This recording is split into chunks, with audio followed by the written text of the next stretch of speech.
और अभी उत्तर प्रदेश की भी एक घटना देख लो, एक विधायक ने अभी इस्तीफा दिया है, 2 दिन 3 दिन पुरानी घटना है, और उनका साफ तौर पे कहना है कि उत्तर प्रदेश में बहुजनों के साथ SC ST और OBC का जो आरक्षण है इसके साथ खिलवाड़ हो रहा है, नौकरियों में घोटाले हो रहे हैं। और उनका ये भी दावा है कि वो 20 विधायक और ऐसे असंतुष्ट हैं जो SC ST OBC कम्युनिटी से आते हैं, जो बीजेपी की कार्यप्रणाली से इस समय खफा है, और वो भी इस समय इस्तीफा देना चाहते हैं। क्या कांग्रेस जिस संकट काल से गुजर रही है, क्या आज नए अध्यक्ष मिल जाने की वजह से क्या कांग्रेस का रिवाइवल होगा सभी राज्यों में और 2024 में? देखिए, जो बात कह रहे हैं रिवाइवल की, तो पहले तो मैं आपको क्लियर कर दूं कि इस देश में 2 तरह की विचारधाराएं हैं। एक विचारधारा को जनता ने खूब जिया, 50 साल 55 साल गांधीवादी विचारधारा का देश में शासन रहा, कांग्रेस ने देश के लिए बहुत कुछ किया। लेकिन होता क्या है साहब, ज़्यादा मीठा डायबिटिक होता है। लोगों को ये लगने लगा कि कांग्रेस से बेहतर भी कोई और पार्टी है जो कांग्रेस से बेहतर कर सकती है, तो लोगों ने दूसरी विचारधारा को मौका दिया। और जो दूसरी विचारधारा की पार्टियां सत्ता में आई, तो पहले वो नेहरू, गांधी और कांग्रेस को कोसते हुए काम करती रहीं। लेकिन तकरीबन आप देख लो, पिछले 4 साल से 2019 से जब से मोदी जी दोबारा प्रधानमंत्री बने हैं, तो मोदी जी के दोबारा प्रधानमंत्री बनने के बाद से एक अलग नफरत की राजनीति का दौर शुरू हो गया है। तो अब जनता को कहीं ना कहीं ये लगने लग गया है कि जो कांग्रेस की विचारधारा थी वो देश के लिए ज़्यादा बेहतर थी। कांग्रेस हमेशा हर जाति को, हर वर्ग को, हर संप्रदाय को साथ लेके चली है। गरीब, अमीर, मध्यम वर्ग, सबके लिए कांग्रेस ने कुछ ना कुछ किया है। मौजूदा सरकार सिर्फ बड़े बड़े पूंजीपतियों के लिए काम कर रही है। तो हमारा जो विरोध है वो इसी व्यवस्था से है, जो सामंतवादी व्यवस्था मौजूदा सरकार लगा रही, तो हमारा इसी के लिए विरोध है। और खड़गे साहब अब अध्यक्ष बने हैं। जैसे लोगों की शिकायत रहती थी कि गांधी परिवार से इतर अध्यक्ष होना चाहिए, तो लगभग 6वीं बार इस बार चुनाव हुआ है 137 साल के इतिहास में, और खड़गे साहब को अध्यक्ष मनोनीत किया गया है, निर्वाचित किया गया है। तकरीबन 9000 में से 8000 वोट खड़गे साहब को मिले हैं। और निश्चित तौर पे ये एक बहुत अच्छा और सकारात्मक संदेश जनता को जाएगा। एक दलित चेहरा जो है वो अध्यक्ष बना है, बाबू जगजीवन राम के बाद दूसरा दलित चेहरा अध्यक्ष बना है। और खड़गे साहब का तकरीबन 51 साल का एक लंबा राजनीतिक तजुर्बा है, जिसमें उन्होंने छात्र राजनीति की है, यूनियन की राजनीति की है, ब्लॉक अध्यक्ष रहे हैं, ब्लॉक लेवल से काम करते करते वो केंद्रीय मंत्री तक रहे, और अभी मौजूदा समय में वो राज्यसभा के नेता प्रतिपक्ष हैं। तो निश्चित तौर पे उनके तजुर्बे का जो लाभ है वो कांग्रेस पार्टी को मिलेगा। और कहीं ना कहीं इस समय जो मौजूदा समय था, मौजूदा समय की मांग ये थी कि गांधी परिवार से अलग एक अध्यक्ष होना चाहिए। तो समय की मांग को देखते हुए कांग्रेस के कार्यकर्ताओं ने ये निर्णय लिया कि इस बार हम खड़गे साहब को अध्यक्ष के रूप में मनोनीत करेंगे, निर्वाचित करेंगे। और जिस तरीके से खड़गे साहब ने एक संदेश दिया है, तो कहीं ना कहीं जो देश का एक बहुत बड़ा तबका है, जो 80-85% तबका है, बहुजन तबका, तो उसके लिए बहुत ही सकारात्मक संदेश है।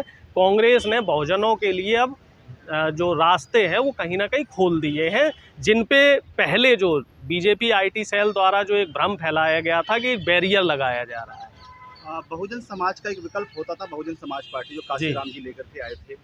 पिछले चुनाव में यूपी का हुआ तो वो सिमट सी गई है, वो बहुजन कैंपेन कह लें या बहुजन जो मूवमेंट है, बहुजन आंदोलन, जो बहुजन मूवमेंट था, उसको कहीं ना कहीं एक चोट लगी, क्योंकि एक सीट पर वो सिमट कर रह गई है वो पार्टी, बहुजन समाज पार्टी। तो वैक्यूम क्रिएट हुआ है यूपी के अंदर। तो क्या कांग्रेस में वापस लौटेंगे दलित भाई? देखिए, कांग्रेस के साथ साथ इस पूरे देश में इस समय बहुजनों की राजनीति में एक बहुत बड़ा वैक्यूम है। बीजेपी ने SC ST OBC को ठगा है, आरक्षण के नाम पे ठगा है, निजीकरण के नाम पे ठगा है।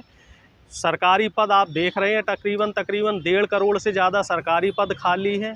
और निजीकरण को जिस तरीके से मौजूदा सरकार बढ़ावा दे रही है, वो कहीं ना कहीं बहुजनों के हकूक़ और जो उनके मौलिक अधिकार हैं उनको चोट लगाने का काम कर रही है। शिक्षा के क्षेत्र में अगर हम बात करें तो शिक्षा महंगी हो गई है। IIT की फ़ीस जो 2014 से पहले 15,000 20,000 रुपये हुआ करती थी, अब इस समय वो 1.5 से 2 लाख रुपए फ़ीस हो गई है। मेडिकल की आप देख लो, प्राइवेट कॉलेजेस में 4 से 5 लाख रुपए एक साल की फ़ीस हुआ करती थी, वो अब 15 से 25 लाख हो गई, यानी कि कम से कम 400 से 500% फ़ीस में इजाफ़ा किया गया है। कई कई जगह तो 800% इजाफ़ा किया गया है। तो इससे जो चोट पड़ रही है वो गरीब के बच्चे को चोट पड़ रही है, एक आम आदमी के बच्चे को चोट पड़ रही है। और एक तरफ हम लोगों ने और ध्यान नहीं दिया है, 3 साल पहले कोविड के दौरान लेबर लॉ को ख़त्म कर दिया गया था, श्रम कानून को, सिर्फ इसलिए कि कुछ जो व्यापारी हैं उनको लाभ पहुंचाया जा सके। अब कोविड का वो दौर निकल चुका है, लेकिन जो बीजेपी सरकार है वो कहीं से भी लेबर लॉ को दोबारा लगाने के मूड में नहीं है। तो कहीं ना कहीं साफ तौर से एक संकेत आ रहे हैं कि मौजूदा जो सरकार है वो निश्चित रूप से व्यापारियों और पूंजीपतियों को लाभ देना चाहती है, ये गरीबों, किसानों और मजदूरों के हक के लिए काम नहीं कर रही है। जिस प्रकार अभी पदभार संभाला खड़गे साहब ने, क्या लगता है हिमाचल और गुजरात के चुनाव में कितना कारगर साबित होगा कांग्रेस के लिए? देखो साहब, अभी तो ये कहना बहुत जल्दबाजी होगी, क्योंकि राजनीति में मैं और भी लोगों को ये बात कह चुका हूँ कि एक दिन में, 2 दिन में कोई चमत्कार नहीं होते। राजनीति एक सतत प्रोसेस है और इसमें लोगों से बराबर बातचीत करनी होती है, लोगों से मिलते रहना होता है, लोगों की समस्याओं को समझना होता है। तो ये कहना कि साहब खड़गे साहब ज्वाइन कर लिए हैं और एकदम से कोई बहुत बड़ा चमत्कार हो जाएगा, इसमें समय लगेगा। जो कांग्रेस पार्टी की, हमारी पार्टी की जो रणनीति है वो 2024 को लेकर रणनीति बनाई जा रही है।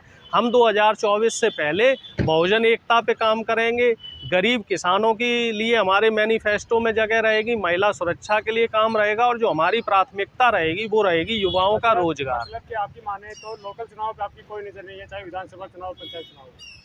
नहीं, मैंने ऐसा तो नहीं कहा। आपने कहा ना 24 पे नजर। अब ये तो देखने का नज़रिया है कि आप किस बात को किस तरीके से देख रहे हैं। चुनाव कोई भी हो, छोटा चुनाव हो, बड़ा चुनाव हो, पार्टी हर चुनाव को लड़ती है और पार्टी हर चुनाव को पूरी मजबूती से लड़ती है। अभी हरियाणा में आदमपुर विधानसभा में उपचुनाव हो रहा है, जिसमें हमारी तरफ से सबसे मजबूत कैंडिडेट दिया गया है, पूर्व सांसद चुनाव लड़ रहे हैं। और इसके साथ ही जो हिमाचल प्रदेश है या गुजरात हो, तो वहाँ भी पार्टी पूरी ताकत के साथ चुनाव लड़ रही है।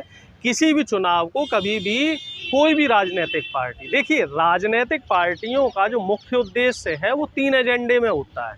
पहला, चुनाव प्रक्रिया होती है। दूसरा, जहाँ पे आप चुनाव लड़ लिए और शासन सत्ता में आए हैं तो वहाँ शासन प्रशासन व्यवस्था को आप कैसे चला रहे हैं। और तीसरा, जनता की समस्या को आप किस तरीके से समझते हैं और उनके निराकरण करने के लिए आपके पास क्या योजनाएं होती हैं। और जो पार्टी इन तीनों मोर्चों पे बराबरी से, मजबूती से काम कर लेती है, वही पार्टी लंबे समय तक सरवाइव कर पाती है। कांग्रेस पार्टी का इतिहास 140 साल पुराना है, तो निश्चित तौर पे कांग्रेस पार्टी ने तीनों मोर्चों पे बराबरी से काम किया। अगर हम बीजेपी की बात करें तो बीजेपी सिर्फ एक मोर्चे पे सफल है। ये हमेशा आपने देखा होगा, 24 घंटे और 12 महीने ये चुनावी मोड में रहते हैं। चुनाव के अलावा इनके पास और कोई एजेंडा नहीं रहता है। ना तो ये युवाओं के रोजगार पे काम करना चाहते हैं, ना ये शासन प्रशासन व्यवस्था की तरफ इनका कोई ध्यान है, और ना ही ये जनता की मूलभूत जो समस्याएं हैं उन पे इनका कोई ध्यान केंद्रित है। देख के तो ऐसा लगता है कि 140 साल पुराना आपने इतिहास बताया, कांग्रेस इतिहासों में सिमट के रह जाएगी। बिल्कुल साहब, कई बार ऐसा हुआ है कि लोगों को ऐसा लगा है कि कांग्रेस अब ख़त्म हो गई। जब 70 का दशक था उस समय कांग्रेस के 2 टुकड़े हो गए थे। मोरारजी देसाई जी ने अलग पार्टी बना ली थी, इंदिरा गांधी जी ने अलग पार्टी बना ली। लोगों को लगा कि अब कांग्रेस इतिहास की बात हो जाएगी, लेकिन उसके बाद फिर कांग्रेस ने बाउंस बैक किया, क्लियर मैंडेट के साथ सरकार बनी। उसके बाद राजीव जी का निधन हुआ, पीवी नरसिम्हा राव साहब प्रधानमंत्री बने, और उसके बाद जब कांग्रेस सत्ता से गई, 1996 का समय है, उस समय फिर से ये लगने लगा। एनडी तिवारी जी ने भी उसी दौरान, पार्टी के 2 हिस्से हुए थे, एनडी तिवारी जी ने अलग कांग्रेस बना ली थी, तब फिर से ये लगा कि कांग्रेस ख़त्म हो गई। देखिए, कांग्रेस मूल तरीके से हम ये समझ सकते हैं एक राजनीतिक पार्टी ना होकर एक विचारधारा है। ये लोगों का विचार है, ये लोगों के साथ जुड़ा हुआ है, और कभी भी कोई भी विचार होता है वो इतनी आसानी से ख़त्म नहीं होता। विचारों में परिवर्तन होता रहता है, क्योंकि परिवर्तन ही प्रकृति का सतत नियम है। बीजेपी ने हाल ही में आरोप लगाया है कांग्रेस के ऊपर कि ये सिर्फ अध्यक्ष के रूप में मुखौटा लेकर के आए हैं, सभी निर्णय तो गांधी परिवार लेता रहेगा। नहीं, बीजेपी ने बहुत अच्छा सवाल किया, बहुत अच्छा तंज किया, लेकिन साहब सवाल करने वाला कौन है, तंज करने वाला कौन है, पहले ये भी देख लीजिए। आप उनसे भी सवाल कीजिए कि जिनकी पार्टी में सिर्फ मिस कॉल से ही प्रधान अध्यक्ष बन जाया करते हो, वो हम पे तंज कर रहे हैं, जबकि हमारे यहाँ तो लोकतांत्रिक प्रक्रिया से बाकायदा चुनाव हुआ है और 2 कैंडिडेट ने चुनाव लड़ा है। और बीजेपी में तो ये भी नहीं पता रहा कि कब नड्डा साहब पहली बार अध्यक्ष बने। उससे पहले नड्डा साहब का किसी ने नाम नहीं सुना था, ना उनको कोई कभी सांसद रहे, ना कभी विधायक रहे, ना कभी उन्होंने चुनावी रैलियां ली। वो बस अमित शाह जी के पास वहाँ पे तबल मंजनी करते थे, वहाँ जाके हाजिरी लगाते थे। अमित शाह जी की कृपा से वो अध्यक्ष बने और दूसरी बार फिर से अध्यक्ष बन गए। उनके दोबारा अध्यक्ष बनने से जो वहाँ के कैडर के लोग हैं असंतुष्ट हैं। और अभी उत्तर प्रदेश की भी एक घटना देख लो, एक विधायक ने अभी इस्तीफा दिया है, 2 दिन 3 दिन पुरानी घटना है, और उनका साफ तौर पे कहना है कि उत्तर प्रदेश में बहुजनों के साथ SC ST और OBC का जो आरक्षण है इसके साथ खिलवाड़ हो रहा है, नौकरियों में घोटाले हो रहे हैं। और उनका ये भी दावा है कि वो 20 विधायक और ऐसे असंतुष्ट हैं जो SC ST OBC कम्युनिटी से आते हैं, जो बीजेपी की कार्यप्रणाली से इस समय खफा हैं और वो भी इस समय इस्तीफा देना चाहते हैं। तो भारतीय जनता पार्टी में भी इस तरह की बहुत सारी घटनाएं हैं और बहुत बड़ी बड़ी घटनाएं हैं, लेकिन कभी भी इस पे चर्चा नहीं होती है क्योंकि मीडिया की तरफ ये चीज़ें नहीं जाती है। जो मेन स्ट्रीम मीडिया है वो इन चीज़ों को दिखाने से डरता है।